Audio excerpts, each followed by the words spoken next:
Okay. Kulang pa pala section. No.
Okay, so let's proceed with the continuations of detention members. So this time, this is the problem.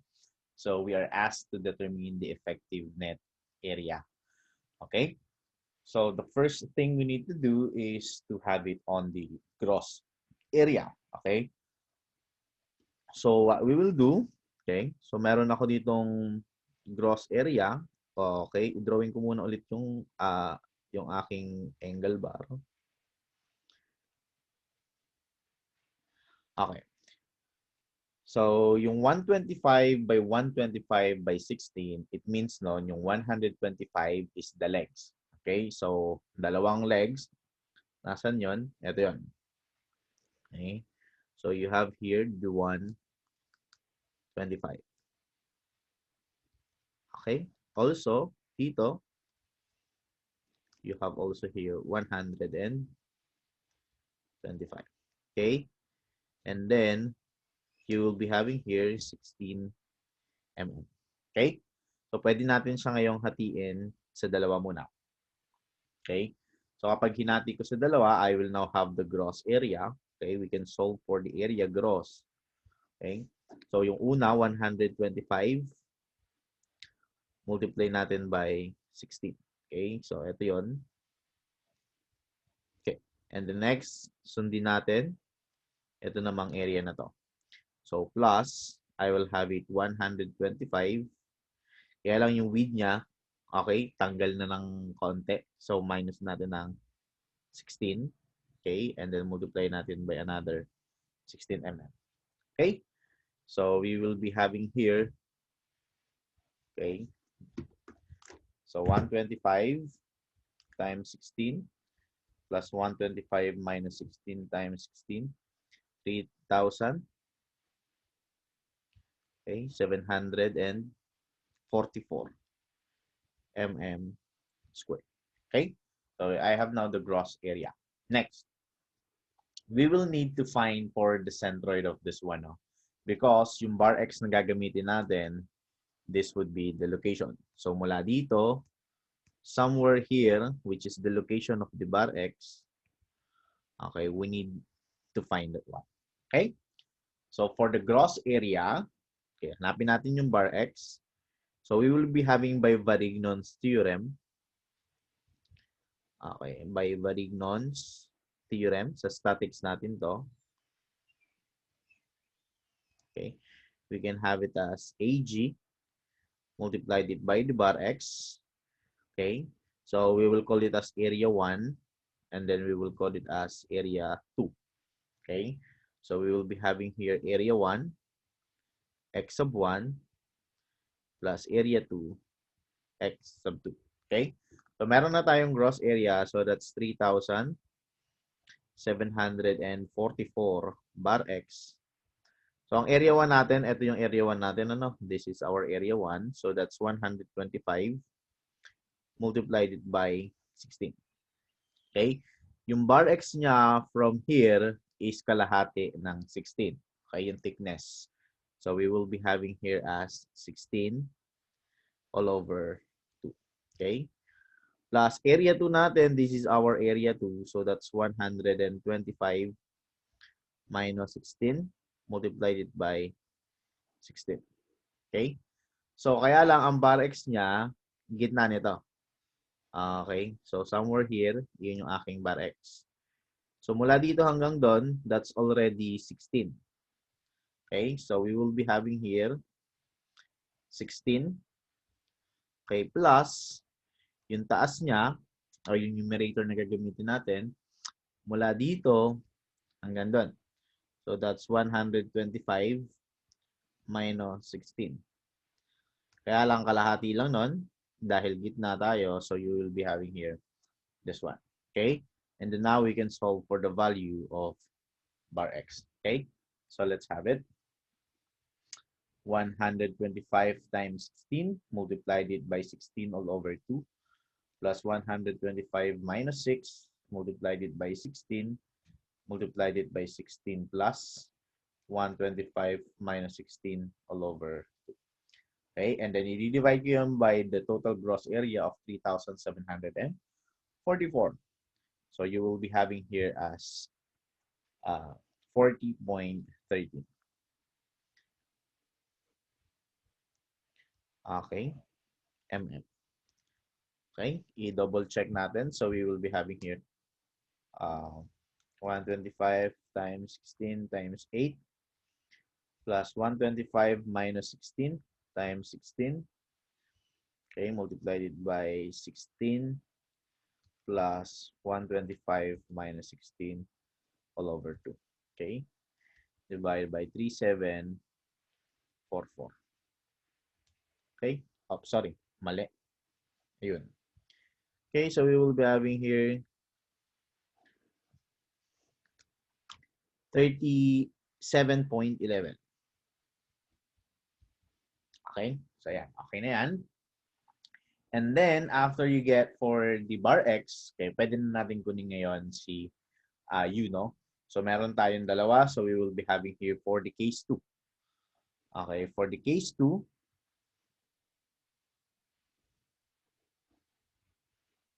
okay, we will be having here U is equals to 1 minus bar X or over length of the connections. Okay, so meron na tayong bar X. Ang length of connection natin, okay, is this one. Okay, by the way, wala palang given, pero this one is 125. Okay, wait. Pakidagdag tong given. So you have there 125. Okay? So we will now have the value of u. So u is 1 minus 37.11 all over 125. Okay? So yung u natin, yung value ng u natin, so that would become equal to 0.1 minus 37.11 over 125, 0.70. Okay? So we will now have the value of the AE, okay, is equals to UAN. Okay? Yung AN natin, since wala ka namang hole, wala ka namang bolts, iyan din yung ating gross area, no? Except that we will be having here 0.7 as our reduction factor. So yung AN natin, again, wala ka kasing hole, ibig sabihin, yung area net mo is also equal to your area gross. Okay? So yung area gross natin is 3744. Okay? So you will now have the area net. Effective net area is equals to 0.7 times 3744. So that's 2620.8 mm square. Okay. So this is now the answer, mm squared. So this is now the answer for this problem. Okay. So you have now the effective net area 2620.8. Okay.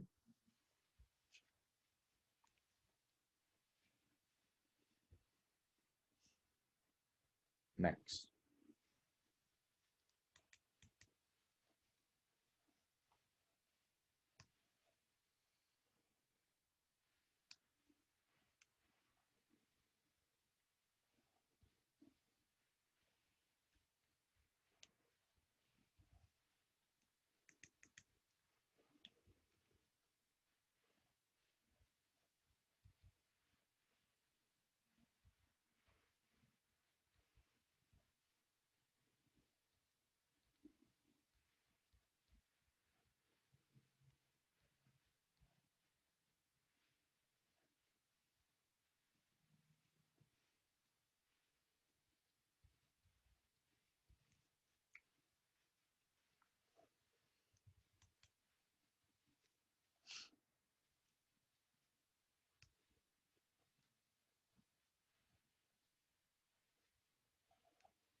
Okay, next. So we will be having here on the problem. So kaya lang this time plate. When we say PL, what 10 by 100, it means it is a plate with the thickness 10 and then the width is 100. No? So kumbaga may cross-sectional area ka. Okay, i-draw natin yung cross-sectional area mo. You have here this one. Okay. So ito yung ating 100. And then this one is yung ating thickness na 10 mm. Okay? So with this, pwede kong kunin ngayon yung aking gross area. Okay? So unahin muna natin yung gross area. So ito yung gross area ko. So I will now have the value of AG. So that is 10 multiplied it by 100, or that's around 1000 mm squared. Okay? And then we could have it as in our what case is that? Case 4, no? So tingnan niyo yung case 4 nyo. This is for the plate. Okay? So lagyan ko dito case 4. Okay. So we will be having here yung length natin ng connection. So that's around 125 mm. Okay? And then yung width natin, ito yung width natin, ano, kumbaga that is the separation. Okay, that is the separation of the length of weld. Okay? So yan yung aking width. Okay? So yung width ko dyan, and that's around 100 mm. Okay? So ngayon, ang kailangan nating makita is what is the 1.5 of W. Okay? Based on sa ating manual. Okay? So yung 1.5 of W ko, which is 100, and that's around 150 mm. Okay? And the next, kailangan ko rin malaman yung 2W, no? Or yun, twice of the width. So you have here 2 of W. So 2 multiplied it by 100, and that is equals to 200 mm. Okay? And then i-check natin ano yung length ng weld if it is the bit in between. Okay? So we could say that an our L 1.5 of W, okay, is greater than the length of the weld, less than. Okay, so that is equals to W. Okay. So kapag daw ito yung nangyari, yung case natin na to, based on the manual on NSCP, so we can use U is equals to 0.75. Okay, wherein the length of your weld is in between the width and then 1.5 of the width. Okay, so kung meron na tayong U, we can now solve for the value of A sub E, wherein A sub E is equals to U multiplied it by A sub N. But for this case, again, since walang holes, no holes, okay, so yung AN natin is also equals to our AG. Parang yung una nating example. So we can have it as 0.75, and then this AG, by the way, is 1,000 mm squared. So you can have it 0.75 of 1,000. Okay? So we will now have the effective net area AE is equals to 750 mm squared. Okay? So this is now the answer for this problem. Okay? So you will now have that problem, 750. Okay? Okay, I'll try to save it.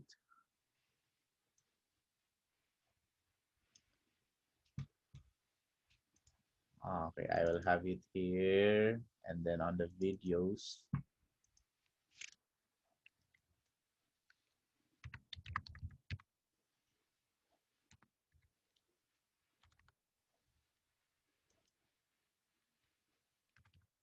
Let's have it 01. Okay.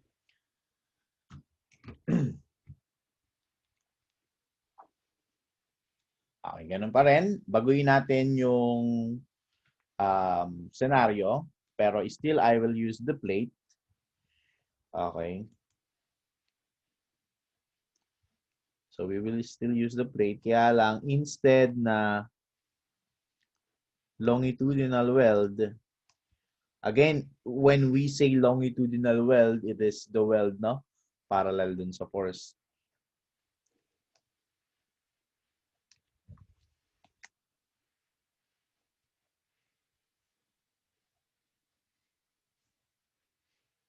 Okay?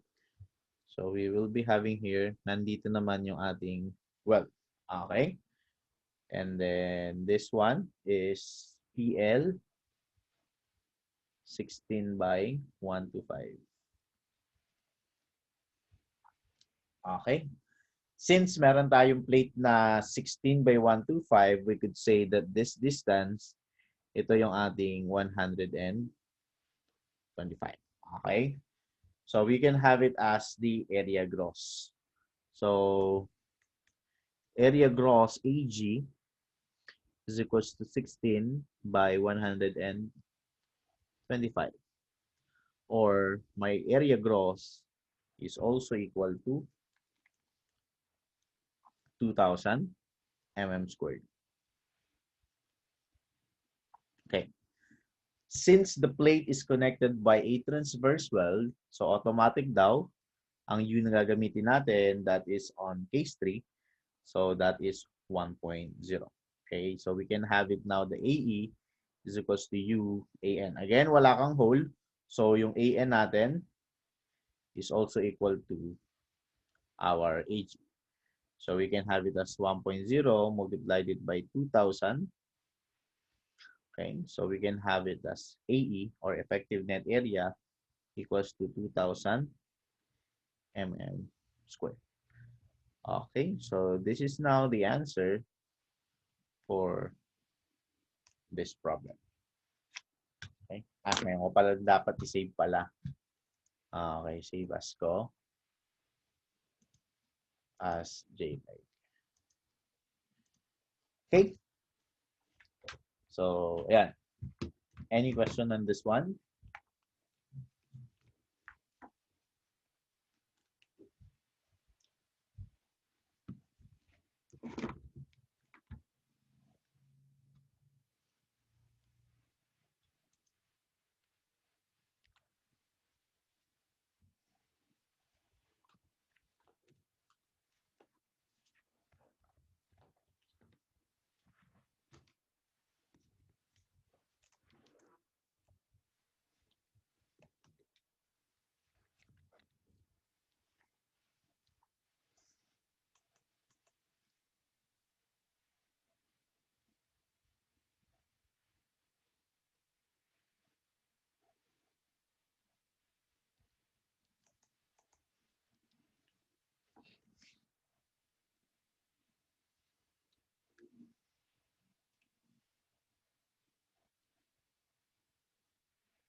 Okay.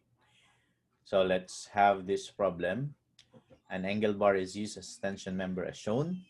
Due to ceiling provision, holes are drilled on one leg.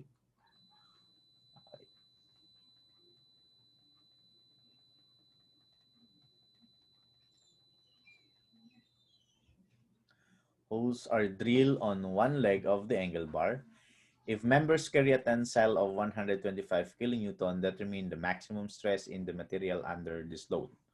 Okay. So again, meron tayong tension. Gamit daw to as tension member. Nakapahalang siguro. Kaya lang, okay, nag-drill dun sa one leg niya. Okay, itong section na to. Nag-drill siya ng dalawang hole, no? So, which is 20 mm. Okay? So, kukunin natin ngayon ano yung maximum stress niya. Okay. So, that's just P all over A, no? So, let's have the solution.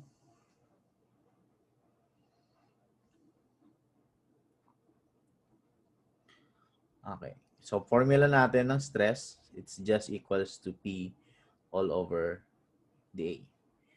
Okay. So, meron naman binigay yung P natin. So, that's already 125 kilonewton.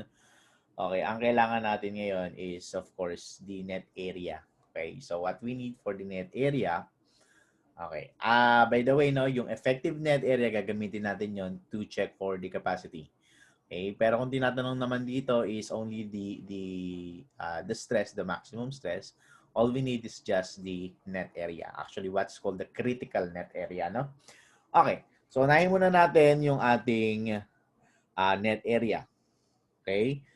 So, to get for that, let's first get for the gross area. So, we will now have the gross area. Okay? So, for the gross area, we can have it 125.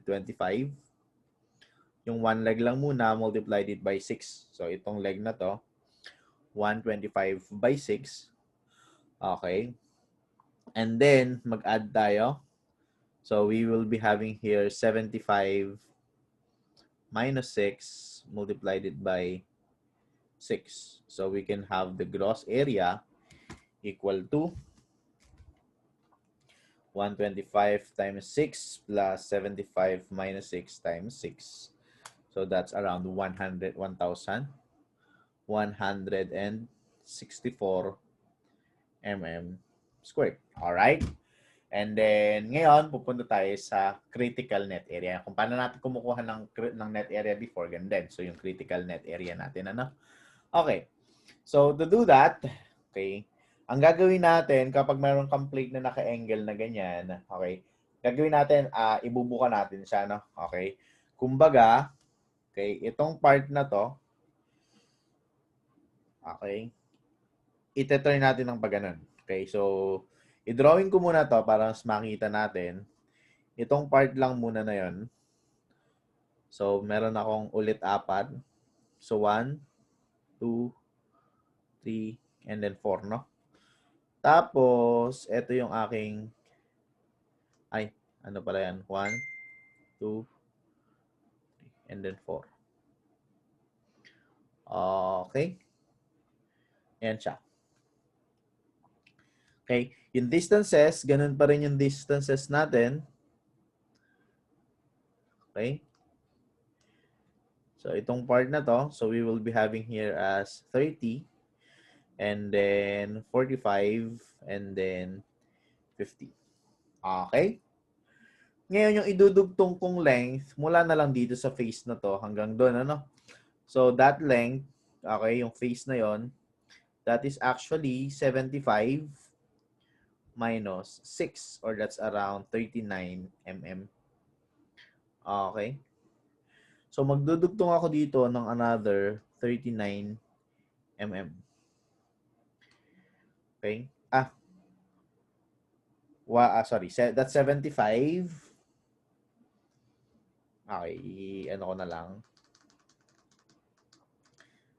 That's 75. Okay. Minus 6 pala. So, that's around 69 mm, no? Okay. Magdudugtong ako ng another 69 mm on this part. Okay. So, maybe hanggang doon. Okay. Tapos, somewhere here, okay, yung distances na to, okay, yung bolt, this bolt, okay, katapatan ng pangalawa dito. So, kumbaga, nandito siya, katapat niyan. So, yun yung isang bolt. Okay? And then, ito namang bolt na to, somewhere in between of the two. So, meron tayo dito. Okay? And then, their distances is around 30, this one, and 45. Okay? Now, yung distance mula dito sa outer hanggang dun sa center line ng bolt, and that is equal to, okay, that's equals to 30. So, yung natitira, so 69 minus 30, so ito yung ating 39 mm. Okay? And then, we will be having here plate and then subjected to axial tension peak. Okay? So, ngayon, kukuha tayo ng path. So, we will be having A, B, C, and somewhere here is D, this E, and then yung ating F. Okay? So, again, dapat wala tayong may iwang bolt sa harapan. Ano? Okay. So, first path na pwede kong gawin is the path A, B, and then CD. Okay? So, we will be having here path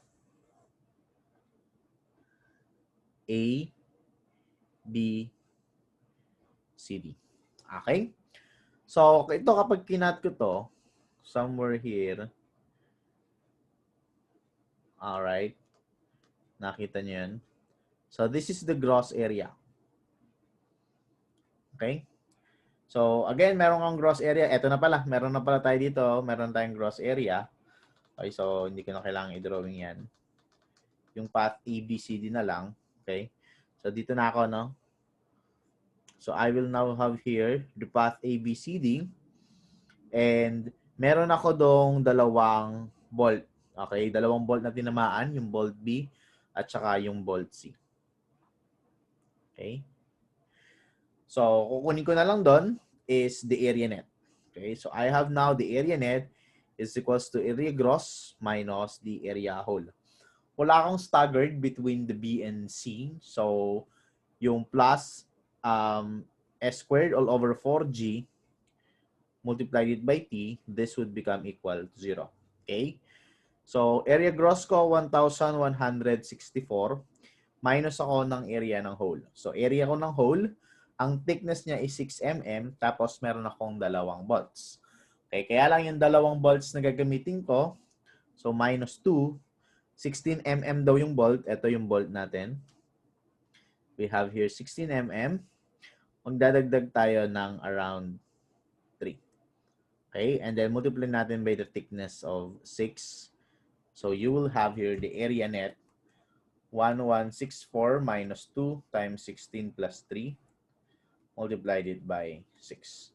So you have here 936 mm squared. Okay, so this is for the path A, B, C, D. Okay, so pupunta tayo. Okay, pwede ko namang gawing path. Okay, etong path naman na to. So I have here A, B, and then punta ako dito, saka ako baba. Okay, so I will now have here the path A, B, C, E, F. Okay, so I have the path A, B, C, E, F. Okay, kaya lang this time, okay, tatlo na yung aking bolts, no? So, kung i-drawing ko siya, this would be my path. Okay. Op.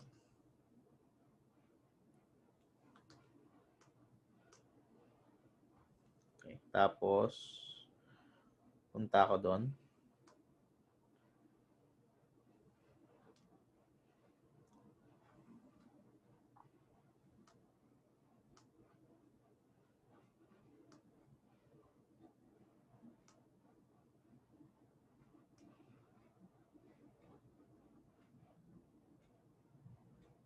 Okay, ayan.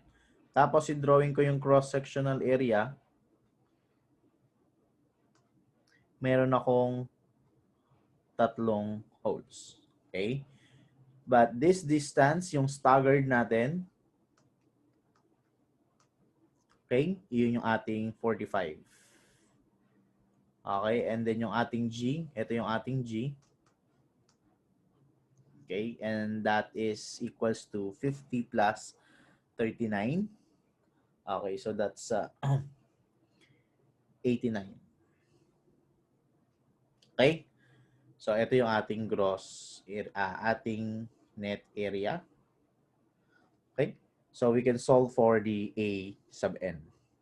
Okay, so unahin muna natin. So A sub n natin equals to area gross minus area whole.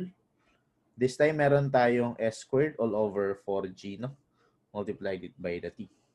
So area gross natin 1,164 minus meron tayong tatlong holes. So 3 holes, 16 plus 3 mm palagi. Okay? And then magdadagdag tayo ng S squared. So we will be having as 45 squared. Okay, so 45 squared all over 4G. So ang G natin is 89.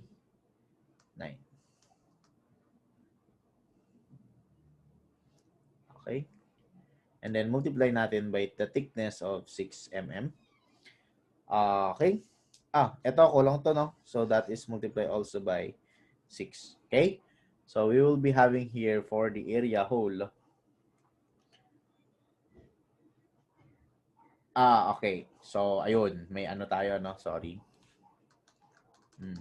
Pakita ko sa inyo, no? Yung area whole natin pala, sorry for this, dalawa lang to. Okay, yung dalawa na to, again, this is the bolt. Bolt 1 and then bolt 2. So that is only the 16 plus 3 mm. Okay? Pero, yung isang hole ko, that is, eto, no? Bolt, 6 mm. Okay? Ito, this is already whole.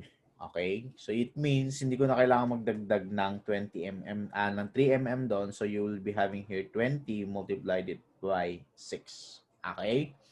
At saka ako ngayon magdadagdag ng S squared all over 4G. So you have here 45 squared all over 4G. So you have here 89. Okay? Right. And then, multiply natin yan by the thickness of the 6 mm. Uulitin ko, again, this is for the bolt. And then this one is for the hole. Okay, so dalawa kasi yon. Isang 16 mm diameter bolt, tas isang 20 mm diameter hole. Okay, so with that, I will now have the value of AN. Okay, so AN natin is 1164 minus 2 times 16 plus 3 multiplied by 6 minus 20 multiplied it by 6 plus S squared all over 4G. Okay, then multiplied it by another 6 mm. So you will be having her here as 850. Okay, 850.13. Okay, mm squared. Okay, now, critical area, okay, is yung mas maliit. Okay, so since meron tayong dalawang path, wala na akong ibang nakikitang path, so there is no other path. So this one would be our critical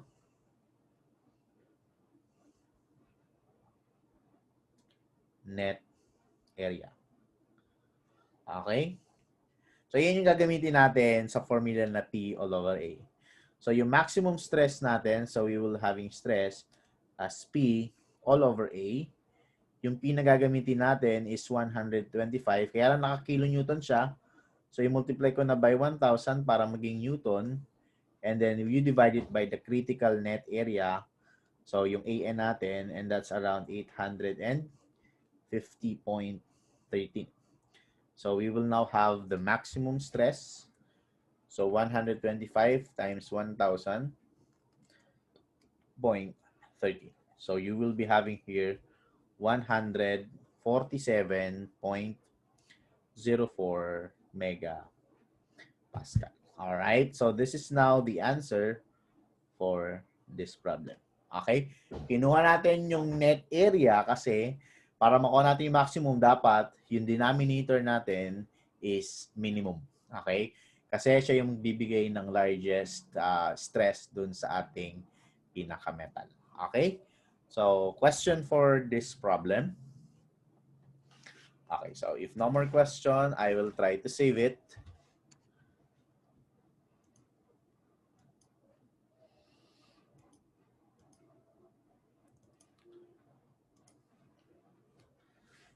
Okay.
Okay, so here's the problem. An arc is shown below. Design the tension rod diameter placed at support. So we may use A36 steel for the rod and use ASD. Okay, so let's have the solution for this one.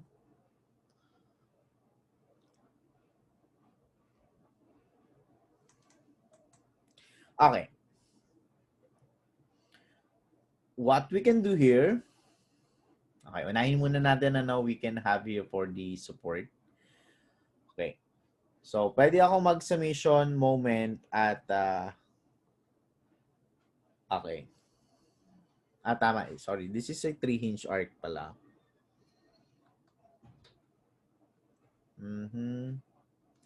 Sorry. Meron palang hinge doon. Okay. So this is one is a hinge. Okay. So there's a hinge over there and then we will be having here yung aking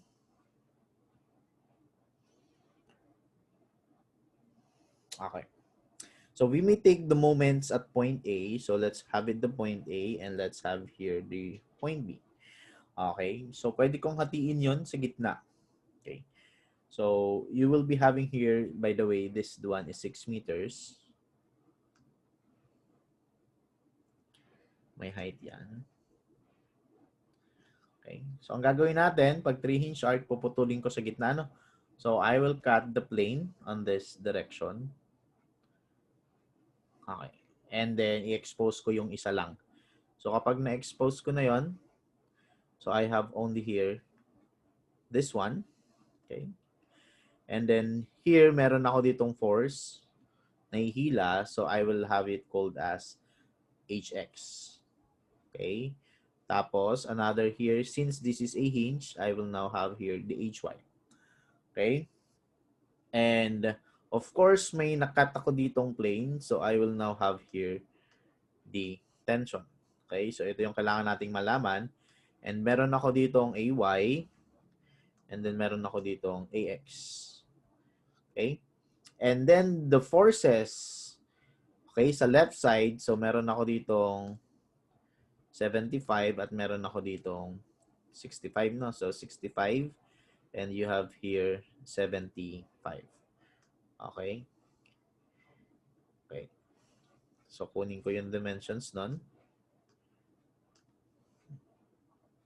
So, you will be having here 1 meter and then you have here 2.5 meters. Okay?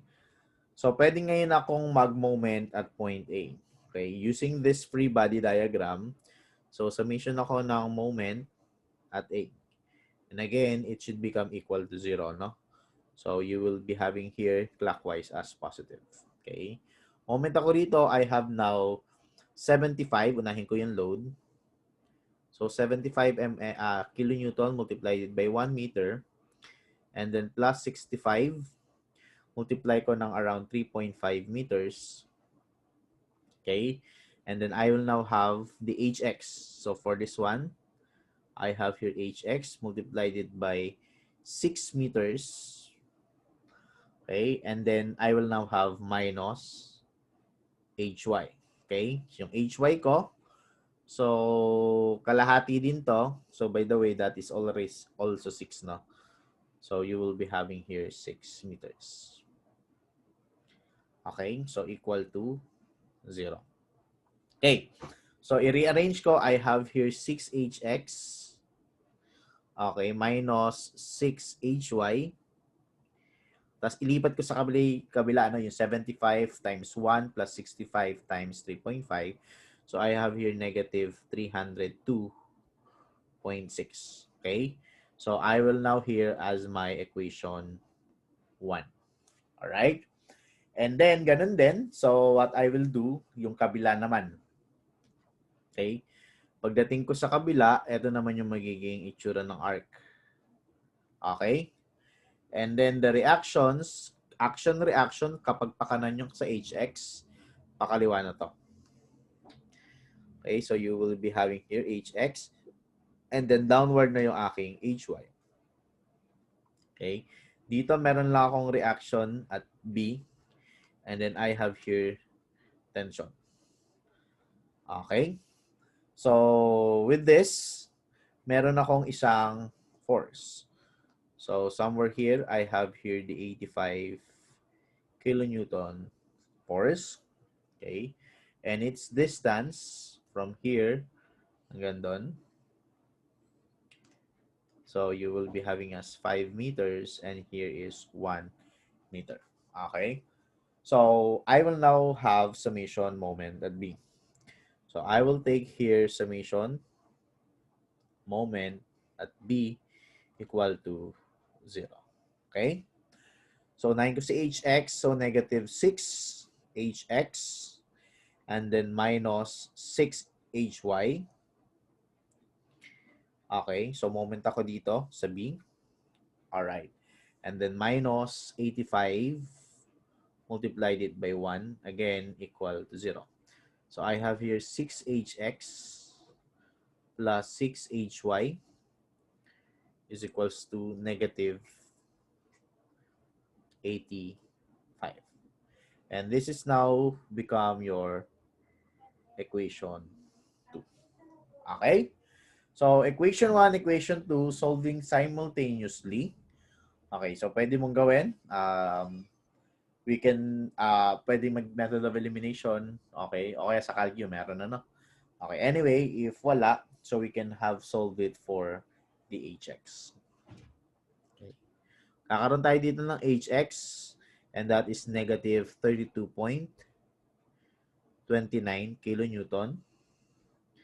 And then you will now have here the HY as 18.13 kilonewton. Okay?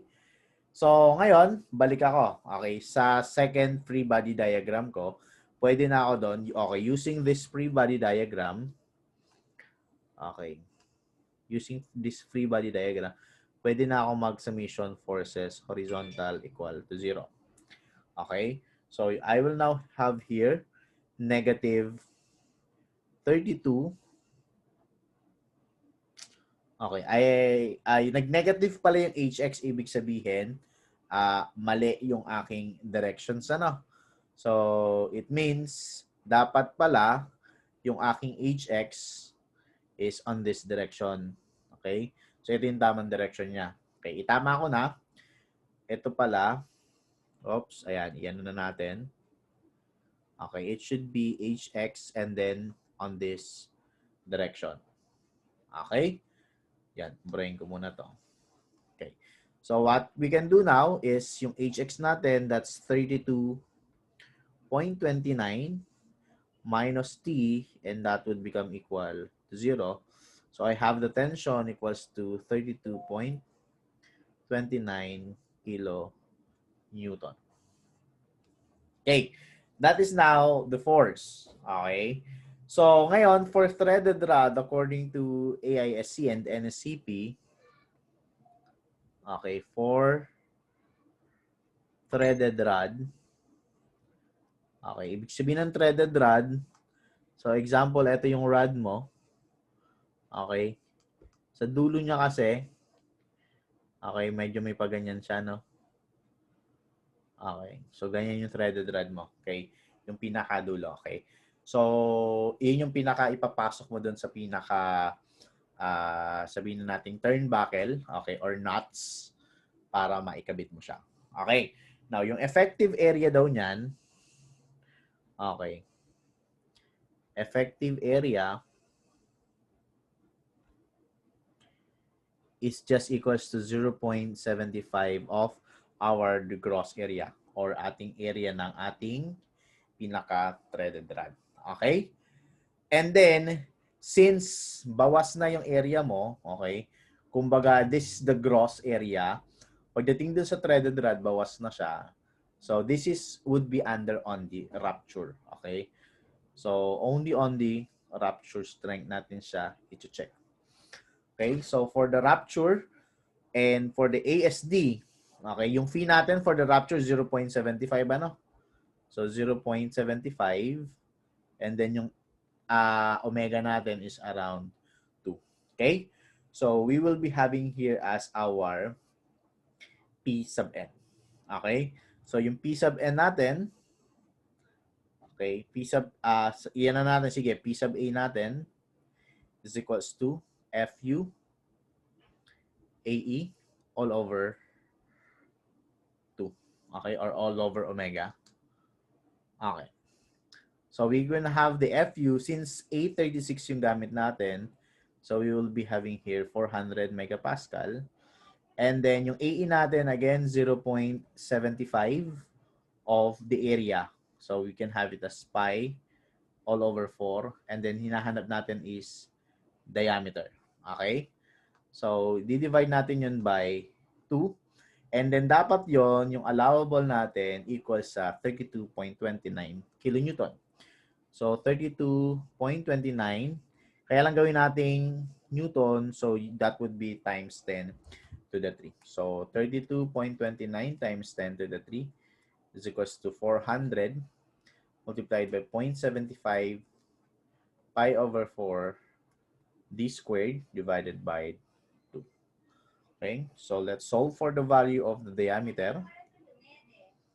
So d is around 16.56 millimeters. Or you may use D. Round up tayo palagi. Okay? Kapag hinahanap natin is size ng or diameter size ng member. Tapos meron tayo, convention natin, gawin nating 17 mm, no? Nearest whole number. Okay? Pero syempre, sa actual, baka walang diameter 17, ano? So, kung ano yung pinaka mabibili mong malapit sa 17. Basta above 16.56 mm. Okay? So, this is now the diameter of the threaded rod. Question for this one. Okay, sige. If no more question, and then I'll try to save it.